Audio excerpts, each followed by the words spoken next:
Yes, I'm Dr. Peter Van Houten. I'm a family physician. I'm medical director at Sierra Family Medical Clinic. We're actually in Nevada County. We're in the Sierra Nevada foothills. Uh, uh, the clinic we run is actually an isolated rural clinic. We're about 40 minutes away from the nearest city center. But amazingly, we see about 14,000 patient visits a year at our clinic. And that includes in our small dental clinic, in our integrated behavioral health, but the vast majority are in fact in medical. And we see people of all ages, people in their 70s and children who are young and just entering the medical world. So, Well, how will these budget cuts affect your operation of the clinic?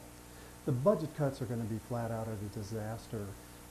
We're a federally qualified health center, and so we have as an obligation, we're a safety net clinic, we have as an obligation, it's in our mission statement, that we have to provide access to people, and we try to do it in a way that is as blind to their ability to pay as possible. We actually see some patients for no charge, many patients for a sliding scale fee, and then we try to accept every insurance we can, including Medi-Cal and CMSP. The dilemma for us is that we're actually given a cost-based reimbursement for our Medi-Cal patients. They actually pay us what it costs us to see those patients, and in effect, that allows us to have a few patients that are uninsured and cannot pay for any care and be able to tuck them in around the edges and see that they get really good care as well. The dilemma for us is that if suddenly a large portion of our current patients, both adults and children, if any of them were suddenly to lose their Medi-Cal or CMSP coverage, they would still be coming to us for care, and it could very quickly put us out of business. I mean, clinics like ours work at a very tight financial level. We provide top quality care, but we do it efficiently, and there's really no financial room in our system. And as dedicated everybody is in our setting, all our medical providers, our dentists, our behavioralists, everyone who's involved in care here, we have to be able to keep the lights on and pay our electric bill, things like that. And this would easily destroy us financially to be able to do that.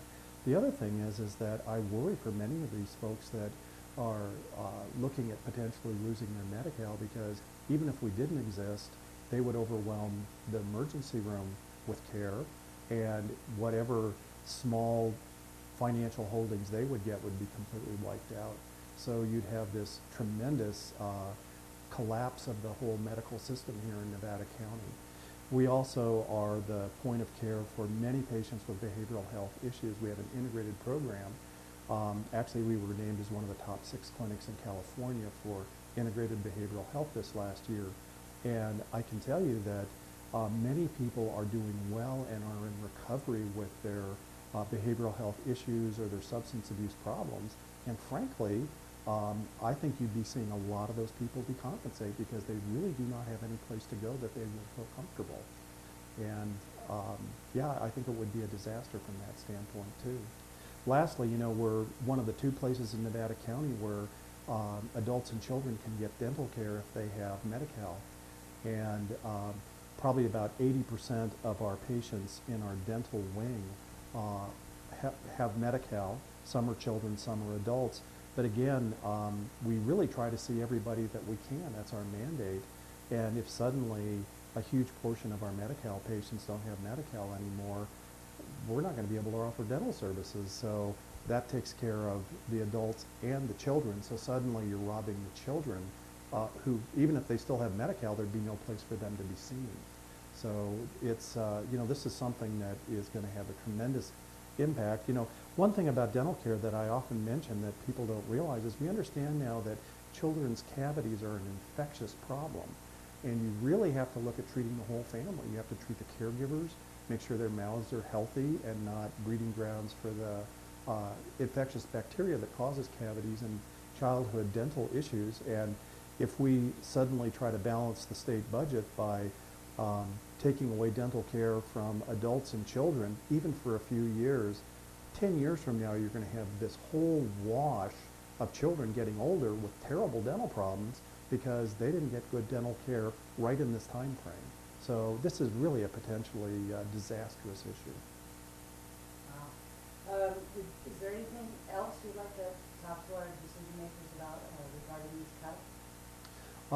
You know, I think I really understand the difficulty they must be in trying to make the state's budget balance, but I would really warn them about not being, you know, penny wise and pound foolish, that making some very short-term apparently emergency cuts to try to balance the budget doesn't end up costing 10 times as much 3 years from now from people suddenly being caught off not having access to care. In fact, I would say, I would be willing to bet that whatever money is saved in less outpatient care by cutting access to services for adult dental and for children and adult Medi-Cal with some of the things that are being suggested here is going to easily get spent on more hospitalizations. People that we keep out of the hospital, keep them healthy, keep them in the workforce,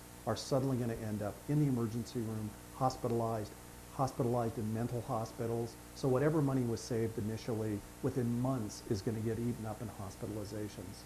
And so not only will you have a much unhealthier workforce to deal with, much unhealthier population, but you won't have saved any money. And then those people are going to be sick for the next 5, 10 years until they get stabilized again. So I think this is a decision that's not only going to affect short term, it's going to end up costing more because of more hospitalizations, but long term, it's going to create a real tale of inadequate health care. And I'd like to think that people would like to come to California. And if people just realize that anybody coming to California can't get health care because the community clinics have all closed down, the safety net clinics can't operate anymore, which is the risk here. If the safety net clinics are all gone, why would someone come to California? And I mean, it kind of hurts our whole future. Thank you. Okay.